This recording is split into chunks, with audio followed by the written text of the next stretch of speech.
हिमालय को निर्माण की आयु के आधार पर एवं वलयों की तीव्रता के आधार पर 3 समानांतर संरचनात्मक क्षेत्रों में बांटा गया है। पहला है वृहद हिमालय, जिसे महान हिमालय कहते हैं।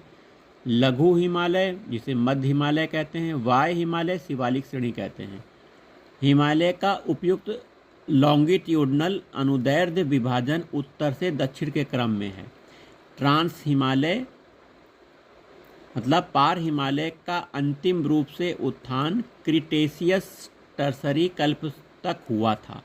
इस प्रकार यह हिमालय से प्राचीन श्रेणी है। हिमालय की अन्य श्रेणियों का उत्थान टर्सरी कल्प के विभिन्न युगों में हुआ है। बृहद हिमालय या महान हिमालय हिमालय की दूसरी प्राचीन श्रेणी है, जिसका निर्माण ओलिगोसीन युग में हुआ था। इसके पश्चात लघु हिमालय श्रेणी मध्य मायोसीन युग में तथा शिवालिक श्रेणी नवीनतम श्रेणी, इसका निर्माण प्लायोसीन युग में हुआ था। हिमालय के उत्तरी भाग में स्थित श्रृंखला को महान हिमालय, आंतरिक हिमालय, हिमाद्री कहते हैं। यह सबसे अधिक सतत श्रृंखला है, जिसमें लगभग 6000 मीटर की औसत ऊंचाई वाले सर्वाधिक ऊंचे पर्वत शिखर हैं। महान हिमालय में स्थित एवरेस्ट विश्व की सर्वोच्च चोटी है। यह नेपाल तिब्बत की सीमा पर एवरेस्ट चोटी है।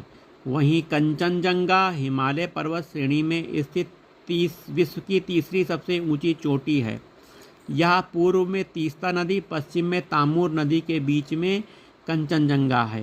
कंचनजंगा पूर्वी नेपाल तथा भारत के सिक्किम राज्य में स्थित है।